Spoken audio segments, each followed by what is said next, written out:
Bliss.io.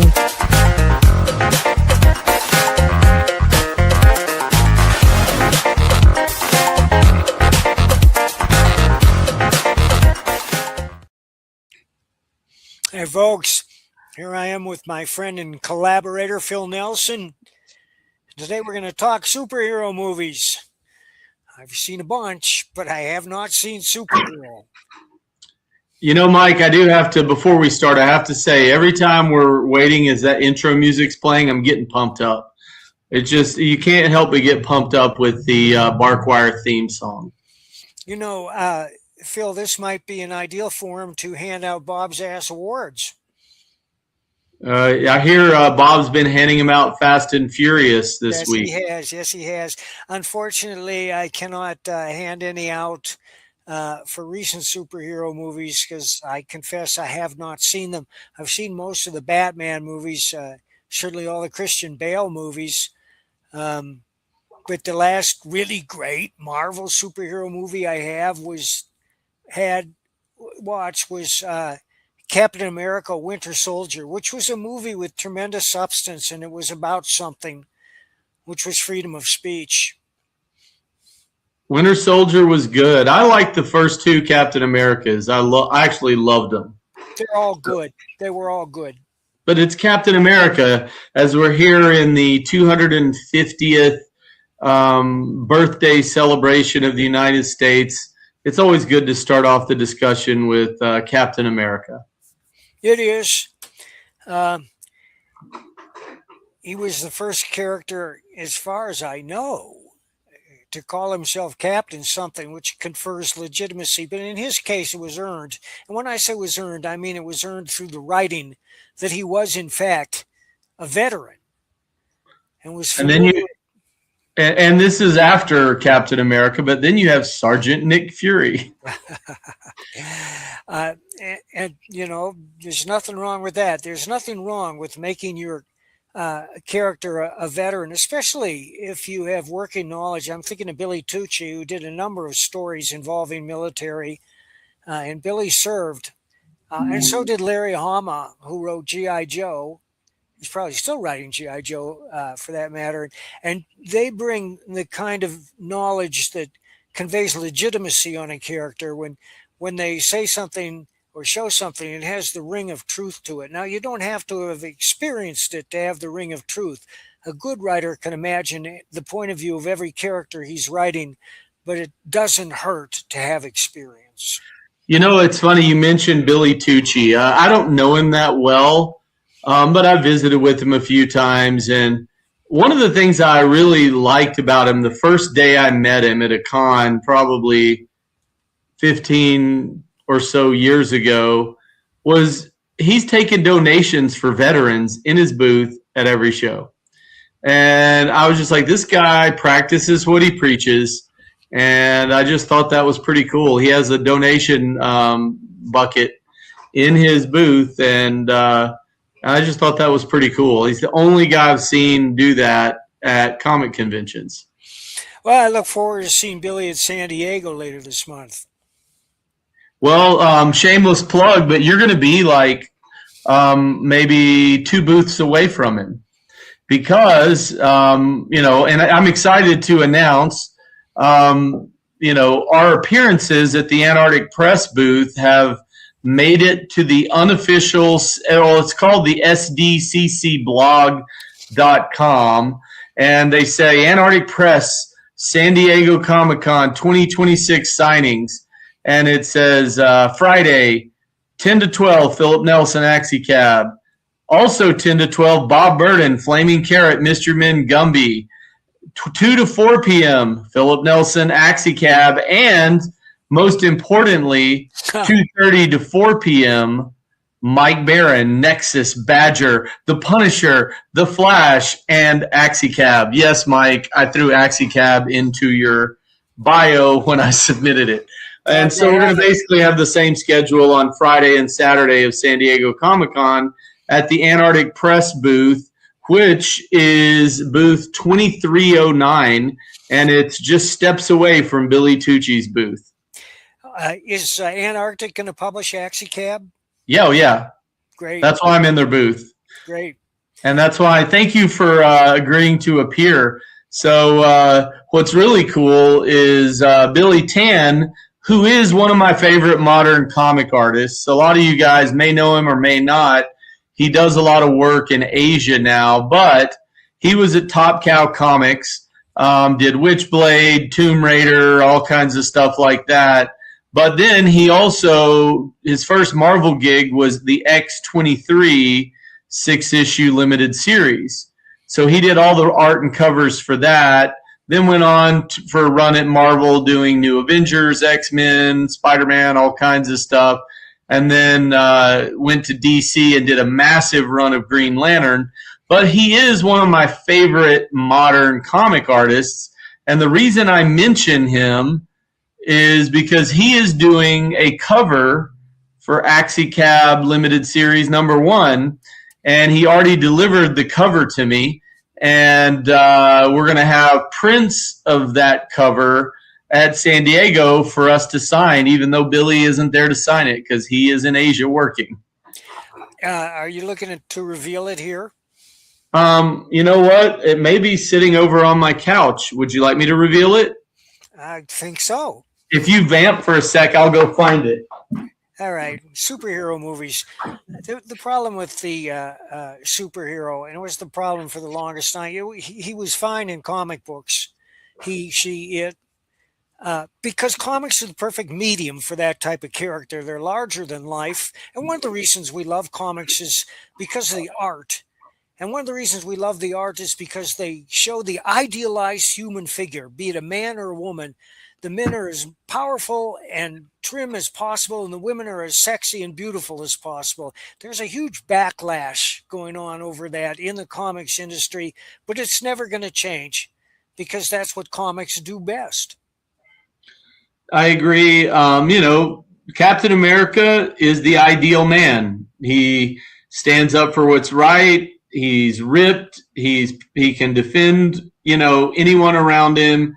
And he makes good decisions and protects people. So, that's one of the reasons I love comics. I don't watch comics. I don't read comics to read about people like me that build TV studios, and, it's an escape and it's something to aspire to, and unfortunately a lot of modern comics don't give you much to aspire to. No, they don't. And that's one of the reasons they're circling the drain. There are many, and I've discussed them before. And the biggest one, which goes unmentioned, is that we have a generation of kids here who don't read. They've been raised on social media. They stare at their phones obsessively. They don't read for play. It's this. Scroll, scroll, scroll. That's it. Yeah. But show the cover. All right, this is going to be the Billy Tan cover of Axicab. Wow. I love it. Dude, the cab driver is deranged, looking at his victim who's broken and battered on the ground with some weapons of death coming out of the cab. I like this one. This is kind of like a mysterious grabber arm, which you tend to like, Mike. I love and the it grabber may arm. make an appearance in an upcoming issue, but this is going to be the cover. So our plan for San Diego is Lee Duig, who's a very, very good friend of mine. He's one of the most prolific colorists right now for Marvel Comics. In fact, Lee was the first colorist to get credit on a cover.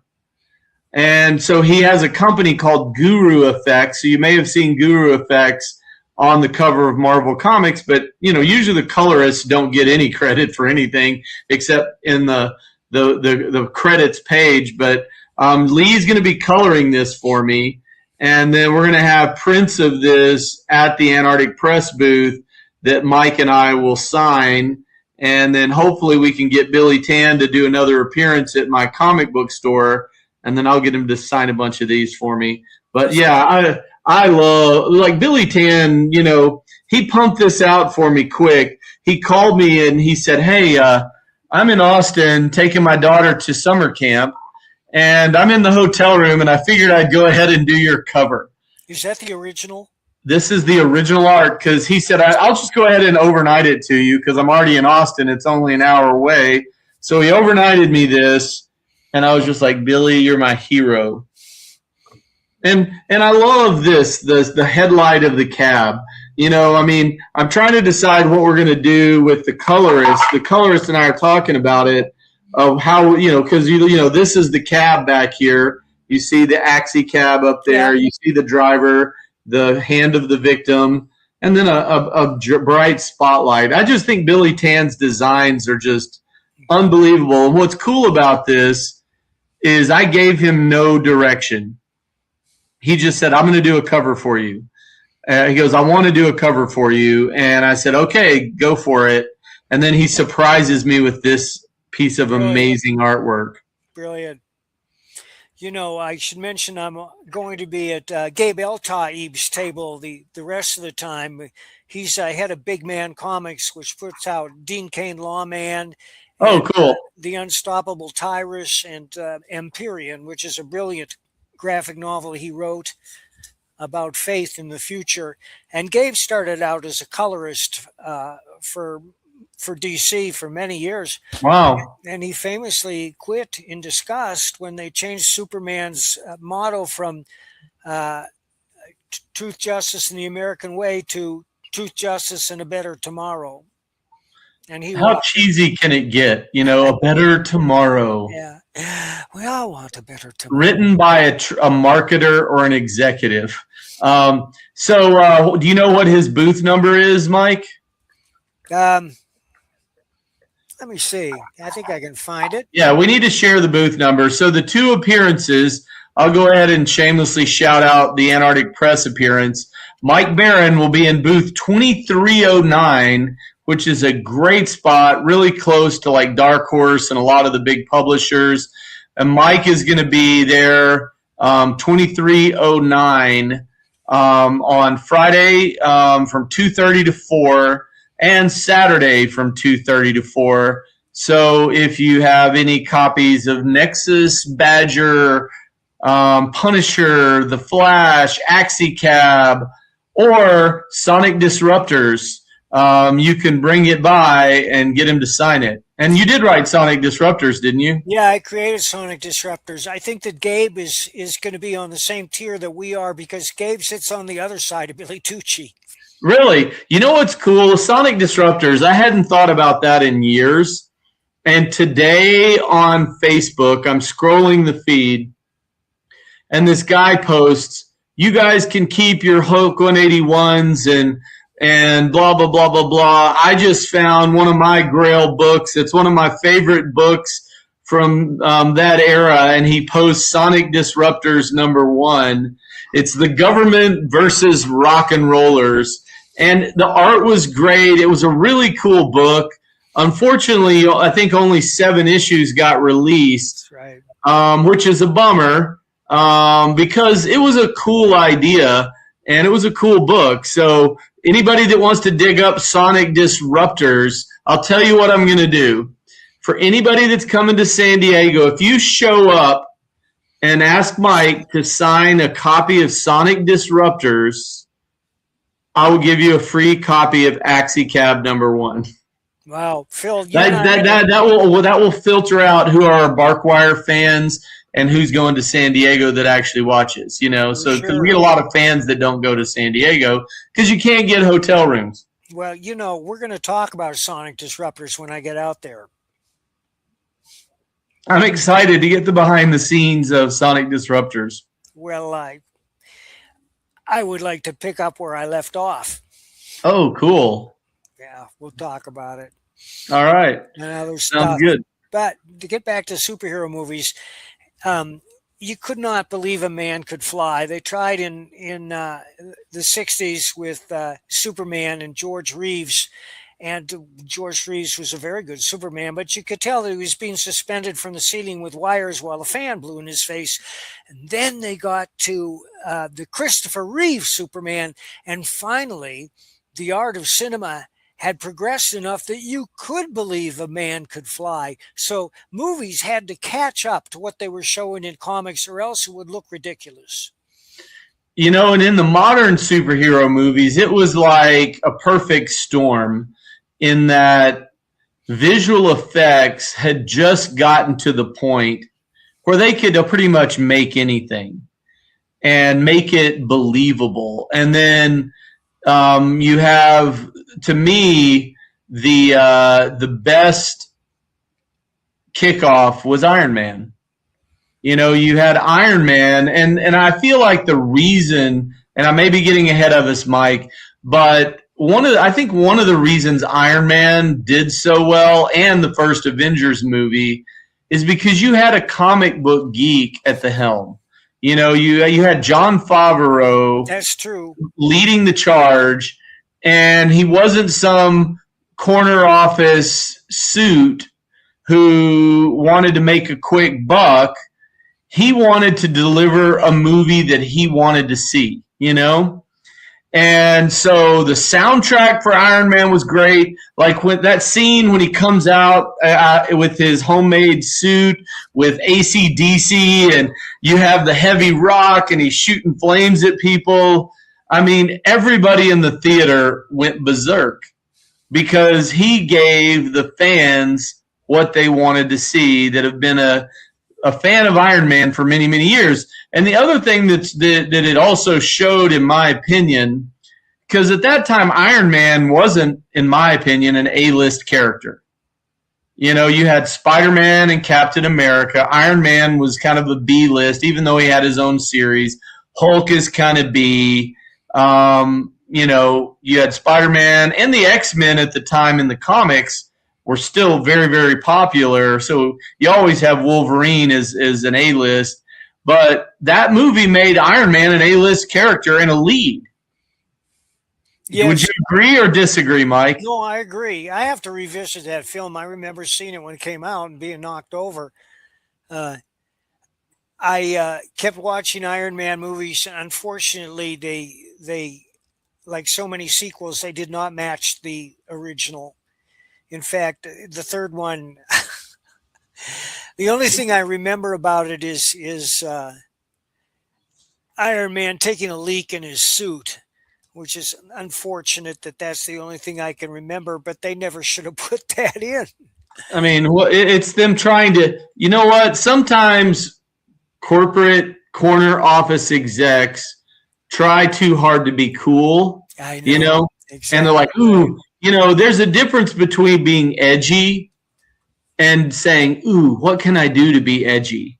You're either edgy or you're not, And when it's forced edgy, it becomes lame. And, also, I'm looking it up. Iron Man 3 was directed by Shane Black, and he co-wrote it and directed it alongside Drew Pearce. Iron Man 3 wasn't that good. Very good director when he does buddy films. Yeah, but Jon Favreau is my superhero movie hero. Yeah. That's my superhero movie hero, a.k.a. Happy Hogan. Yeah, he's a very good director. I don't know what he's working on now. They should have hired him to film Supergirl. Okay, you brought up Supergirl, so I got to mention it. Supergirl has gotten a lot of hate in the media, and it's been panned by all the critics. But I took all of my employees to see it last Friday, the opening weekend. And everybody had a good time. I really thought it was a fun, good superhero movie. Was it great? No. But it was good. It's way better than some of the movies it's being compared to, like Morbius, which was terrible. Inhumans was terrible. Marvel has done some really, really bad garbage movies in the last 5 to 10 years.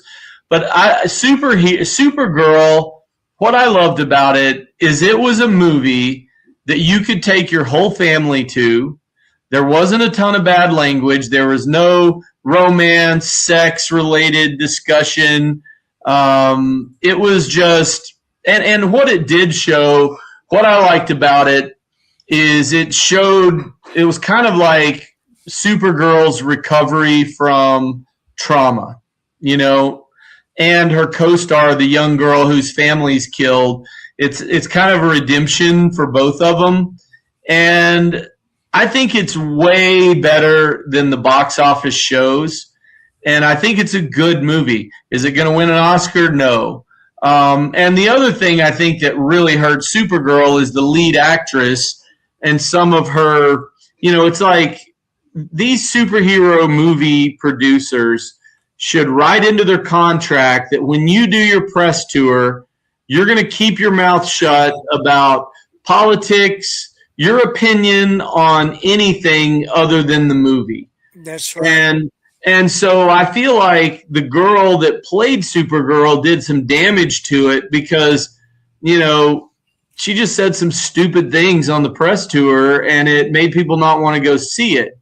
But I truly like the movie. Now, it's funny. One of the things that because I own a comic shop, as you know, in addition to doing all the TV stuff, one of the things that all my friends are most excited about was Lobo being in the movie. You know, Jason Momoa is Lobo because Lobo is a fun character, you know, and he's got a lot of buzz. Everybody, you know, but Lobo comics sell really well. It was funny. That was my least favorite part of Supergirl. It almost felt like he was just stuck in there to make an appearance, and he didn't really do anything that I thought was very cool. Well, You know? I'm going to see it after your endorsement. I will see it because the library will get it. I don't get the Disney streaming platform, but that's how I catch most of these movies. And I get them before the award ceremonies too. I mean, I saw Sinners months before the Academy Awards, and I got it out of the library. Yeah. Now you're going to watch Supergirl as a legendary writer, Mike. You're going to be like, Philip, you've lost my trust because you're going to be way more critical on certain things that I'm not. Because most of the time when I go to a superhero movie, I'm not expecting hard-hitting commentary. I'm not expecting something that is going to make me think for 6 weeks about what I just saw. I'm looking for a fun 2-hour break from reality. And you know, not everything has to be hard-hitting. Like Watchmen is, you know, one of the greatest comics ever written, in my opinion. I loved Alan Moore's Watchmen, and it made you think about a lot of things, but I don't need that in every movie. So I can enjoy a superhero movie where you just go in, there's a plot, and you have a lot of action, and you have fun, and you leave and go home. Well, I'm looking forward to seeing it. I'm also going to watch Wolverine and Deadpool. I really had fun in that one. There's only one thing about Wolverine Deadpool that I didn't like. What was that? It was Channing Tatum playing Gambit. Oh, poor Channing. Well, I like him. I loved him as Duke in G.I. Joe. He's a good, I like him. But Gambit's supposed to be this tall, lanky, skinny guy from Louisiana that is a thief and a shady semi-dude that became a superhero. And Channing Tatum's this buff, you know, America's, true American male kind of guy. And it just didn't fit. You know, it's kind of like Sylvester Stallone playing Judge Dredd. Did not fit. You know, I'm the law with a Philadelphia accent, you know. Mike, I'm getting on a roll. You know who I think at that era who would have been the greatest Judge Dredd? Who? Clint Eastwood. Never take off the helmet, a man of few words, grizzled voice, and just tell him not to shave for a week and put on the helmet. Clint Eastwood at that era would have been the greatest Judge Dredd. So we have derailed from superhero movies, but that's funny because Blaine Pardo and I did a live stream this morning about vigilante movies, and we discussed Clint Eastwood at length, not only Dirty Harry, but his masterpiece, Gran Torino. Great movie. That really was fantastic. He's a guy that just bloomed in old age and produced some of his best work. I think he bloomed at an early age and stayed in bloom for his whole life. Maybe. He did so many epic things when he was young. His Westerns, the Dirty Harry series, and then he got into more, less action, more thoughtful, dramatic roles. But he's been great, I think, since the beginning. Well, he was a great actor and he had a great presence. Don Siegel directed Dirty Harry. And Eastwood tried out his hand at directing. He dipped his toe in and he learned by going along and he got better and better. And then he hit his stride, which produced $1 Million Baby, Gran Torino, among other things. Also, Juror Number 2, which is one of his last handful of movies, and it'll shake you up. Believe it or not, I have not seen Juror Number 2. Now you're gonna watch Supergirl. I'm gonna watch Juror Number 2. That's our homework. What about Richard Jewell? Richard Jewell? That's a Clint Eastwood directed film about the security guard at the Atlanta. Yes, that was basically, took the rap for. Yes, that was, dude. Eastwood's a stud. Yeah, he really is. He's a great storyteller, a great actor, and a bad dude all the way around. What's really funny, I produce a podcast called Relatively Famous, and it's hosted by a friend of mine named Chip White, who's a director, worked for Inside Edition, King World, but no matter what he's done in his career, no one introduces him as that because he also happens to be Vanna White's brother. So everybody's like, hey, this is Vanna White's brother. So we have this podcast, and we interview family members of famous people. And we don't talk about their famous family member. We talk about them and how do you stand on your own in the shadow of this famous family member. And the reason I'm bringing it up is we had on Kimber Eastwood, Clint Eastwood's daughter. Wow. And she actually does makeup on Wheel of Fortune. And so, she's worked at Wheel of Fortune forever and just happens to be Clint Eastwood's daughter. But she's made her own name for herself, and she loves what she does, and she does animal rescue in L.A., and just a really, really sweet lady. And, and it was funny because she came into the comic shop to shoot her episode because she just happened to be in San Antonio on vacation. And it was very hard for me not to geek out and talk to her about her dad because I'm such a big fan, Yeah, that's cool. But we didn't. I kept my mouth shut, and we talked about Wheel of Fortune and hair and makeup and animal rescue and all the things she does. And we did not talk about her dad, but I'm a big fan, and I think he would have made the greatest Judge Dredd. So that's my segue or ADD offshoot moment for the day. Well, let's talk about a few superhero movies that are big too. For instance, John Carter of Mars, which I thought was a very good movie. And now maybe not a superhero, that's splitting hairs there, but The Phantom. With Billy Zane? Yeah. I liked The Phantom. I really thought it was underrated. Me too. Thinking of comic movies, and this is an older comic movie, but I thought it stood on its own, was Blade with Wesley Snipes. I have to see that. I've never seen it. I mean, what's great about Blade is Wesley Snipes was always known as a bad dude, tough guy, always, in great movies. And then he comes in as Blade, and whether you're a comic fan or not, it was a fun movie. Like, there was a scene they did that I just thought was brilliant where these vampires throw a rave. And you know how, like, in Vegas they do the foam raves where they spray foam on the dance floor and everybody's dancing in foam? Well, these vampires did a rave where they sprayed blood out of the sprinklers, and Blade comes in and he's just cleaning house at this vampire blood rave. And it was ahead of its time. Early in the days of visual effects, but I think all the Blade movies they did in that era were good movies. Are they going to win an Oscar? No, but they were fun comic book superhero movies, even though Blade is kind of like an anti-hero. But I just think they're way underrated in the history of comic movies. If you like Wesley Snipes, you have to see Dolomite Is My Name, starring Eddie Murphy. Oh, really? Oh, yeah, he's wonderful in that. And that's a hilarious movie because it's based on this ridiculous movie, which I watched. Dolomite? Yeah, by this guy who's looking at all these blaxploitation movies cleaning up in the 60s and 70s. And he was a black stand-up comic. And he says, well, I can do that. So he changed his persona completely.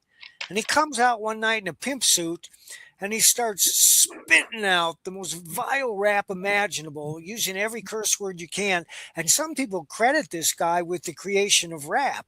Wow. And then he decided to make a movie. And Dolomite Is My Name is the story of how he made that movie. And it's hilarious. And Wesley Snipes is in it with Eddie Murphy? Eddie Murphy is Dolomite. Dude, that's amazing. I will have to check it out. Yeah. Now I have 2 movie homeworks. But I can give you more. Yes, I know. You're prolific with your movies and books and comic suggestions. And you don't ever make a bad one, so I take them. Thank you, sir. It wasn't always true, but it has been true for the last 2 decades. I don't let anything out of the house unless it's a home run. We are about to launch Triplets, which is a very big Nexus graphic novel, penciled, inked, colored by Kelsey Shannon. It is done. It is lettered. It is going to the printer. It is ready to go to the printer. I'm going to show you the cover here if I can figure this out. Oh, nice. Yeah. Do you know who Kelsey Shannon is? I do. Yeah. One of the greatest. That sounds exciting. Yeah. And Kelsey disappeared for years in the caverns beneath his home, but then he appeared. Oh, looks good. And he says, Triplets is done. And we hadn't heard from him in 2 years because he just did it. Yeah. And whatever happened. And now he's working on the next one. He'll go back into his caverns and get the next one done. Well, no, hopefully the caverns have been filled up. They filled the caverns with concrete so that Kelsey couldn't go back in there anymore. Oh my gosh, yeah, that's hilarious. Ethan Van Sciver hired a team to fill the caverns with concrete. So I'm going to ask you about another iconic superhero movie, and I would like the Mike Barron take on Tim Burton's Batman. What was your opinion of Tim Burton's? Double thumbs up? I loved it. You know, it's funny. In the 80s, I had a comic shop as a kid, which I've talked about on the show before. But we were always like, how can they cast Mr. Mom as the Dark Knight? I know. And you know, it just goes to show what a good actor Michael Keaton is. Yeah, absolutely. Because he became a great Batman, and you had Jack Nicholson as the Joker, and you had Tim Burton directing, and that whole series, Batman Returns. I mean, Michelle Pfeiffer as Catwoman and Danny DeVito as Penguin.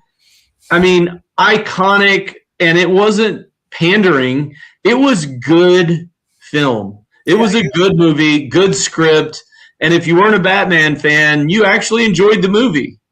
Yeah, it was true to the source. At first, I thought Nicholson's face was too fat to be the Joker because the Joker is always depicted as this cadaver-looking character, but he pulled it off, you know.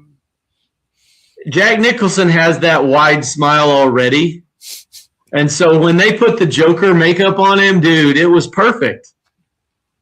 It was. All right, what else we got here? See, I'm taking it old school.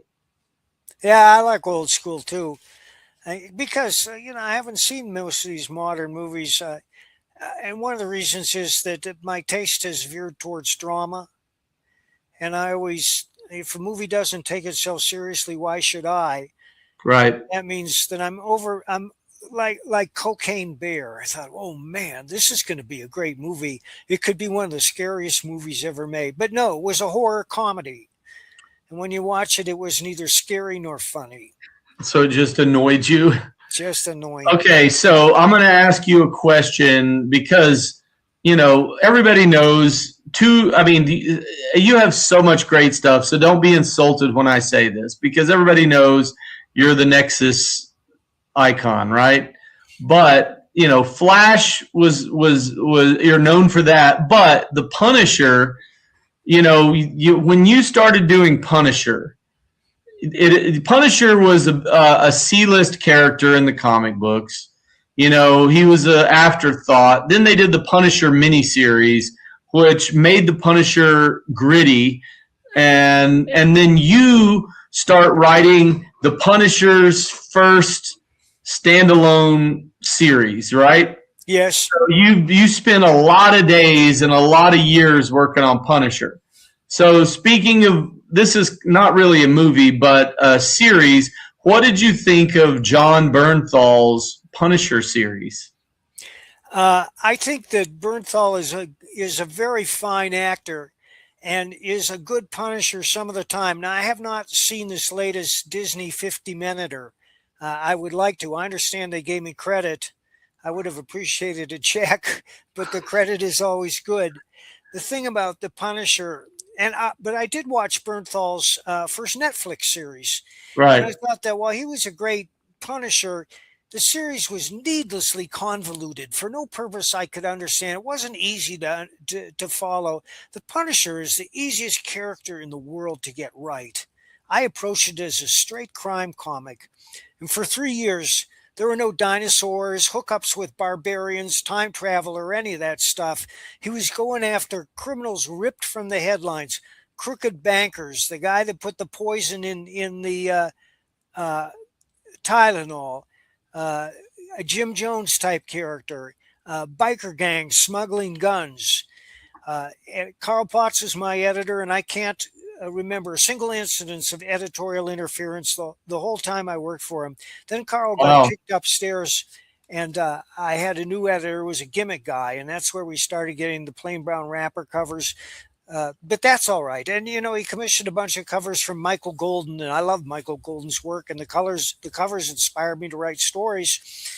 Um, but when I looked at Punisher recently, going back the last decade, there's a number of problems. As Marvel seems to be embarrassed by the character, but he's too lucrative and popular for them to outright kill. So they kill him slowly with a series of small humiliations in book after book. And that's why I created Private American. We're launching Private American 2 this fall in honor of America's 250th birthday. The first Private American inspired a tidal wave of wrath Really? from certain parties. Oh, you don't know about I that? don't know about the Wrath. Okay, let me show you something. Uh, Pops, first do the Daily Cause post, which I'm going to post here in a second. This is the Daily Cause. You know what the Daily Cause is? Yes. All right. There it is. All right. You see that, Pops? There it is. Oh, wow. Oh my gosh. Well, I would bet that headline probably sold some books for you. It sure Anyway, did. It sure did. So the person who wrote this didn't read the book. She's never read anything I wrote. She's just an online troll. And did you send her one? No, we sent. I would have considered sending her one and say, thank you for helping me sell so many books. I wanted to thank you. This is what we did. We offered the PDF to the Daily Kos. Chris says, you guys haven't read it. Here it is. Why don't you read it? And now, 5 years later, they still haven't looked at it. Really? Yeah. But anyhow, the second Private American is going to inspire such wrath on the left. We hope that it's double what the first one did. Oh, wait, no, that's not it. Hang on a second. Hang on a second, Pops. Let me remove those.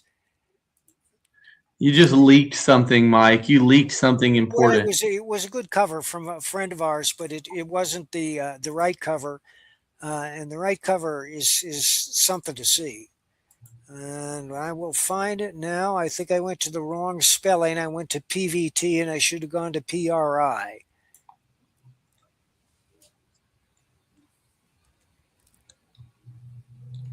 Where is it? This is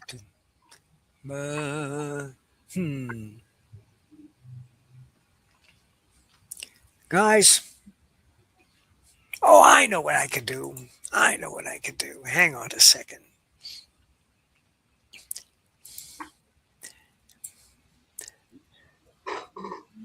Talk, damn ye.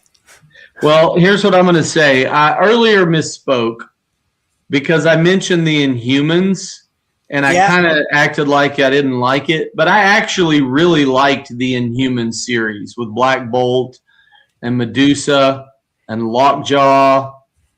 The movie that I really couldn't stand, and I'm looking at the list of Marvel movies and I'm looking for the one that I think is the worst.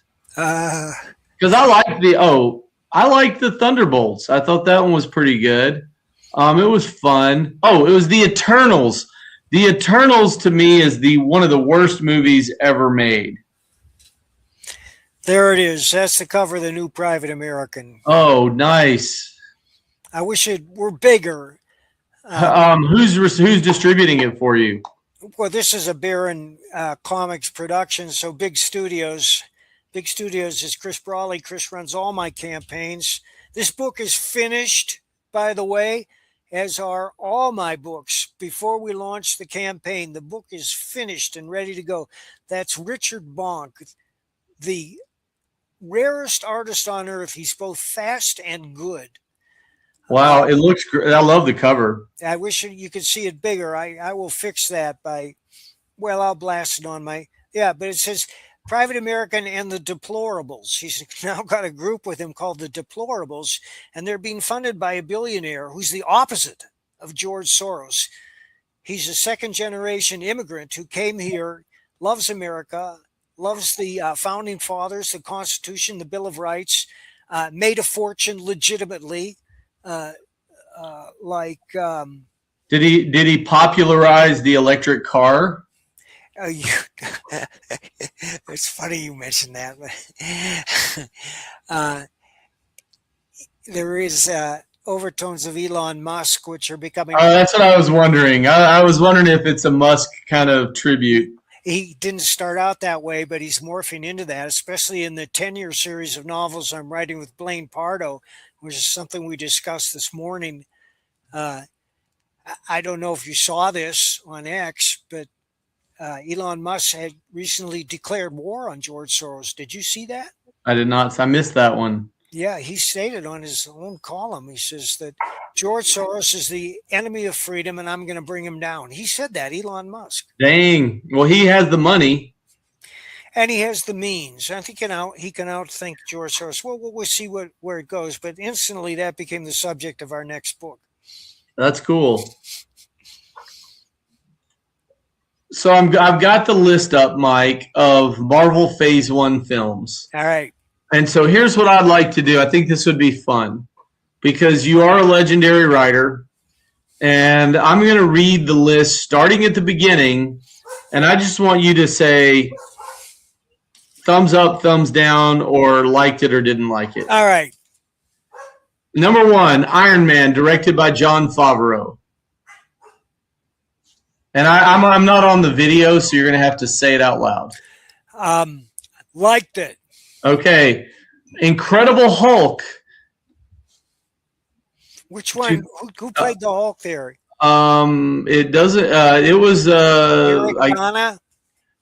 Yeah, I think this was Eric Bana. Yeah, because it's 2008. It was okay. Okay. Iron Man 2, directed by Jon Favreau.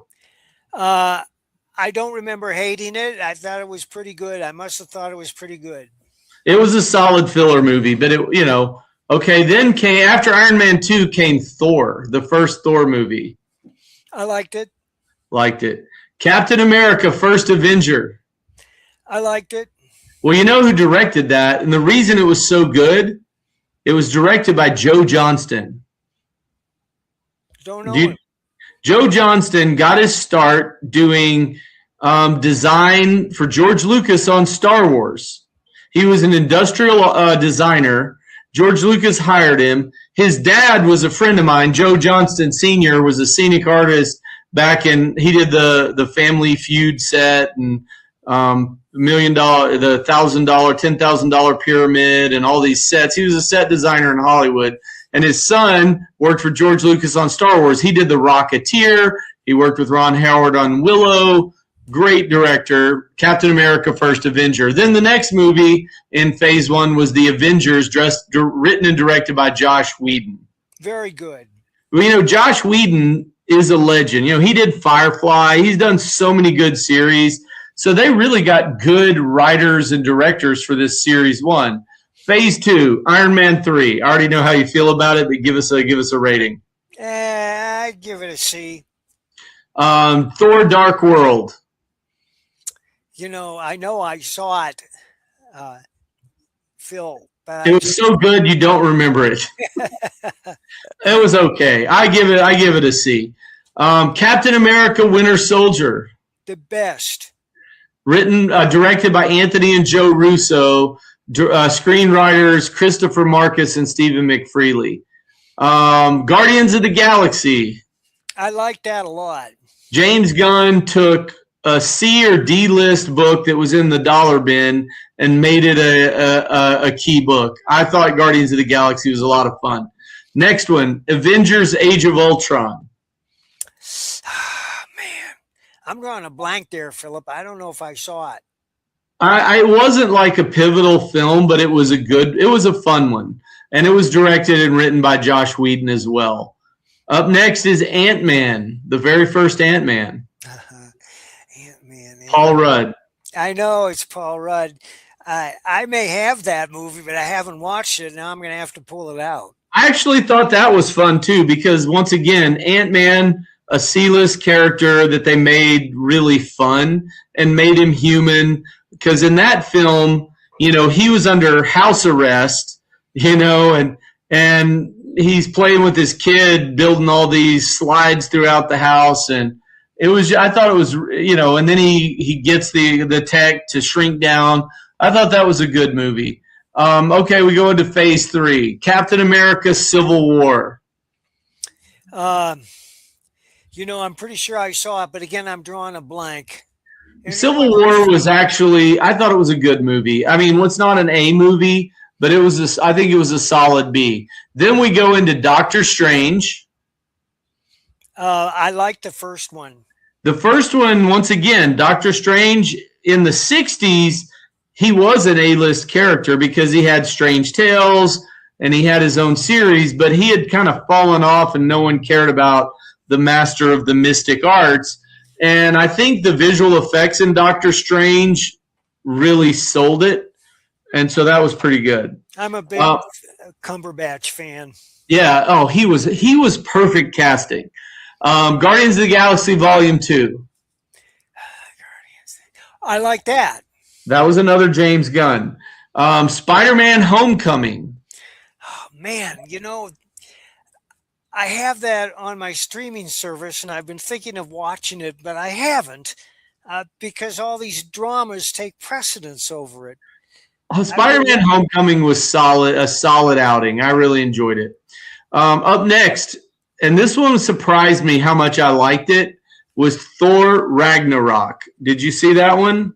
I think I did, but I have to see. They're on another planet, and Thor gets captured, and he has to fight in the arena, and out comes the Hulk as the champion. No, I didn't see it. And Thor's like, oh my gosh, I know him. And then Thor starts getting his butt kicked by Hulk, who's in this Spartan gear. And I thought that one was a lot of fun. I thought they did a good job. Next is Black Panther. What'd you think of the first Black Panther? I haven't seen it.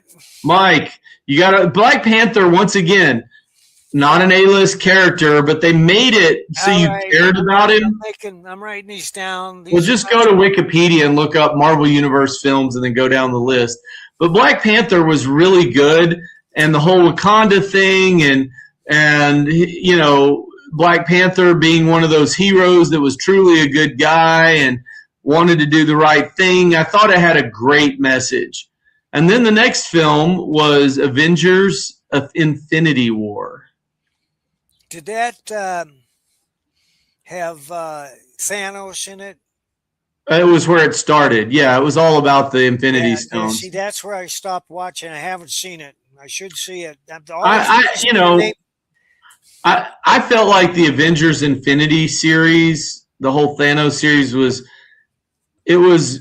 a fun superhero movie outing, but it wasn't like you didn't leave there pumped up and like, oh my gosh, dude, I want to go read comic books. And then after that came Ant-Man and Wasp, which I love. The girl that played Wasp, I love her, Jessica Biel. Oh, I love her too. She's a great actress. I really enjoyed that. Then comes Captain Marvel, starring Brie Larson. What did you think of that one? Captain Marvel. Oh, I never saw that one. It had Jude Law in it. It was an okay movie. I could take it or leave it. Then came Avengers Endgame, which is another part of the Infinity Gauntlet series. Then Spider-Man Far From Home. Did you see that one? Nope. Okay. So then we go into phase 4. We don't have to go through all the phases because I don't want to run out of time. But I'm going to read through the list of phase 4. And if you have a comment, stop me. But I'm a Black Widow starring Scarlett Johansson in a standalone. Well, I like her a lot. I think I saw that one. Oh, it was one where, geez. Yes, I did, because she drives up in a Corvette, right? She's just, what I liked about Black Widow was that it was just an action film. Yeah. It's almost a James Bond film with a little more superhero angle. That's right. So I thought that was solid. Shang-Chi and Legend of the Ten Rings. Did you see it? Haven't seen it. Once again, okay movie. Now here comes the least favorite movie I've ever seen in the Marvel Universe, The Eternals. Haven't seen it. I tried to watch that one 3 times and just got bored and kept turning it off. Okay, then it came to Spider-Man No Way Home. Any thoughts? No. I liked it. Spider-Man's always fun. Doctor Strange, Multiverse of Madness. I have not seen that. I probably I thought it was a good movie, not great. I'm not a big multiverse fan. Then came Thor, Love and Thunder. Nope. I didn't like that one. Black Panther, Wakanda Forever. Nope. Here's what I liked about Black Panther, Wakanda Forever. Is I think his name was Chadwick Boseman, played Black Panther, and he passed away. And I thought they did a really good job of dealing with that. And so, it's worth a watch. I wouldn't pay big bucks to see it. Then we start hitting phase 5, Ant-Man and the Wasp Quantumania, which had Michelle Pfeiffer and Michael Douglas, and also Paul Rudd and Jessica Biel. It's when they're going into the quantum realm to try to rescue the original Wasp, which was Michelle Pfeiffer. Michelle Pfeiffer's in it. I'm going to be a fan no matter what. Guardians of the Galaxy Volume 3. That's the one where they're fighting the giant planet. No, I haven't seen that. I've never been a fan of a planet as a character. So, so that was not much for me. Or maybe that was 2. My brain is not working. The Marvels, which was, the 3 girls, Captain Marvel, Ms. Marvel, and I forgot who the other one, Rambo. I can't remember her character. Rambo Marvel. Well, I did not like that movie at all. When they went to the planet where they're doing musical numbers, they completely lost me. Oh, too bad. I like musical numbers. It didn't work. No. At least it didn't for me. Then we have Deadpool and Wolverine, which you've seen that, right? No, I haven't. That's on my list. Dude, that opening sequence makes the movie. And, Wolverine's involvement, Hugh Jackman was a stud. I loved it so much. And then we had Captain America Brave New World. Nope. Didn't like that one. No, I That's haven't the seen it. I one. haven't seen it. Well, I that's was the one with Anthony Mackie as the Falcon / Captain America. right. I didn't love it. Then the Thunderbolts, which is now we're getting into D-list characters doing a team film, which is like Black Widow's sister and that Red Guardian guy and Bucky. And you know what? It got panned at the box office. It got panned by the critics.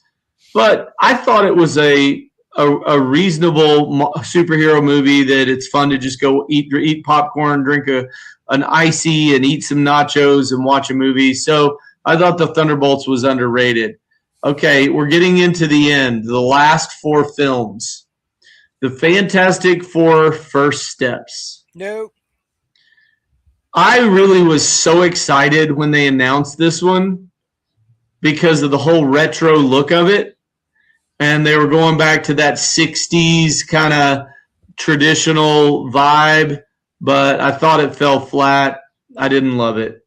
Then we have Spider-Man Brand New Day, which I guarantee you haven't seen.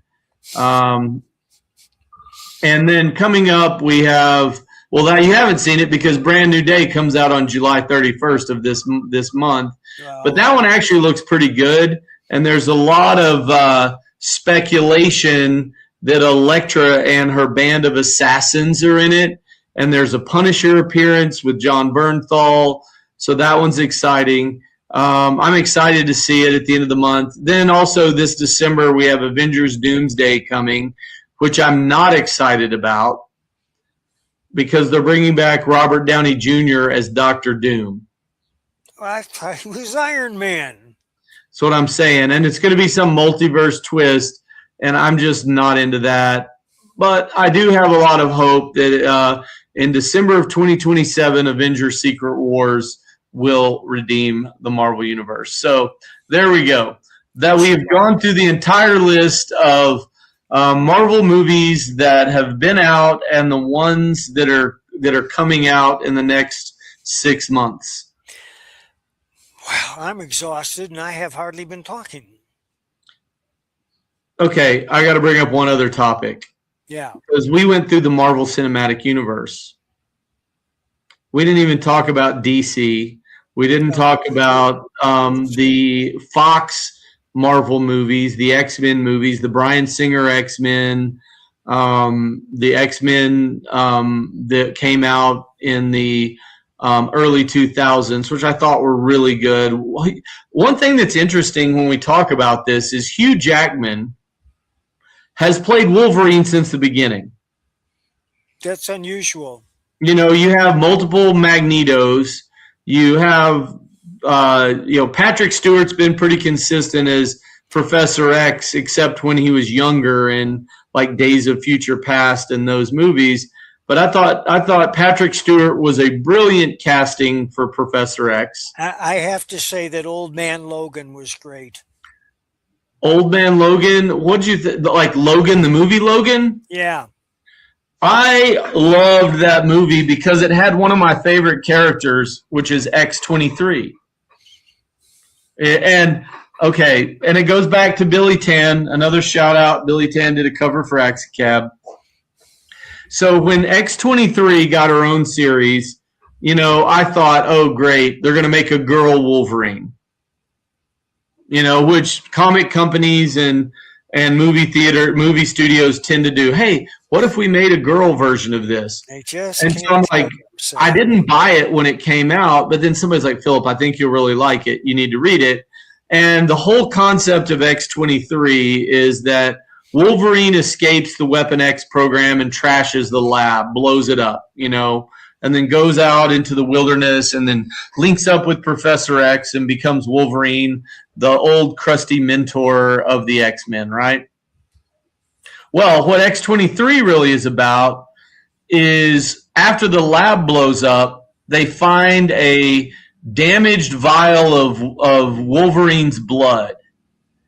And so this government program starts a program to try to clone Wolverine's healing factor and create a new Wolverine that could be a Weapon X.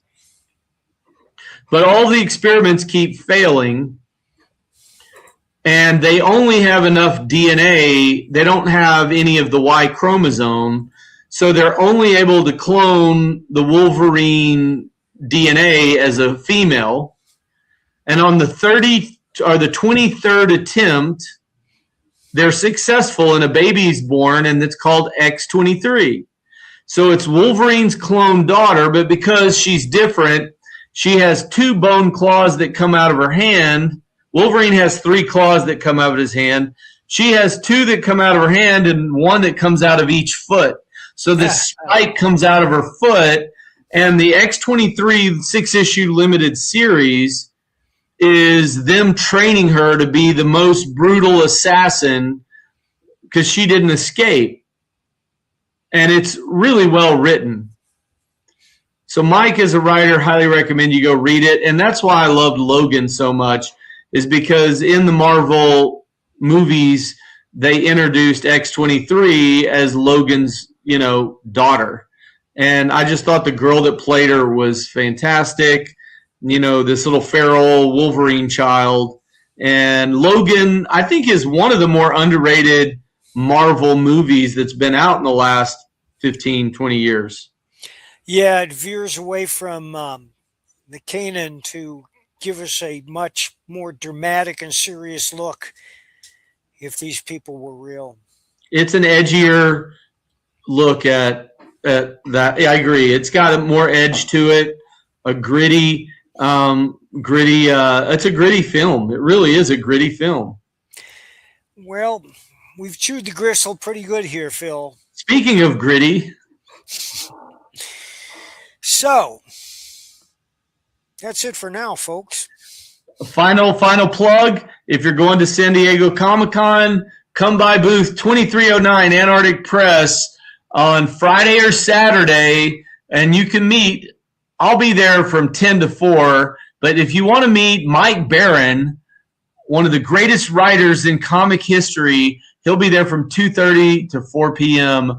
Friday and Saturday. Bring Nexus, Badger, Punisher, The Flash, or Sonic Disruptors. And if you do show up with the Sonic Disruptors, I'm going to give you a free copy of Axicab. See you there.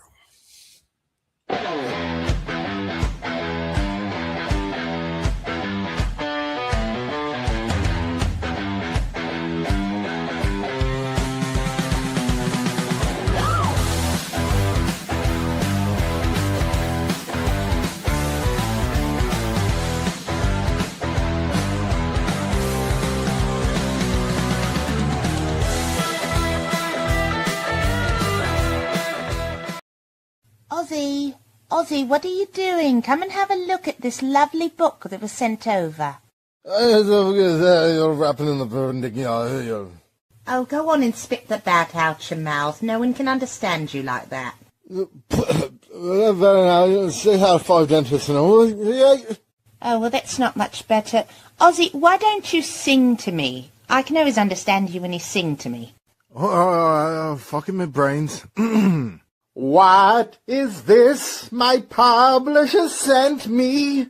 Inked in black with art so sweet. So what do you think? Do you like it? Oh, Lord, yeah.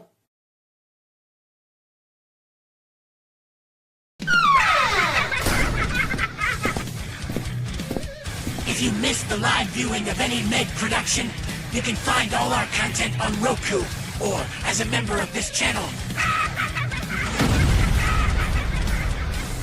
Madness Entertainment Group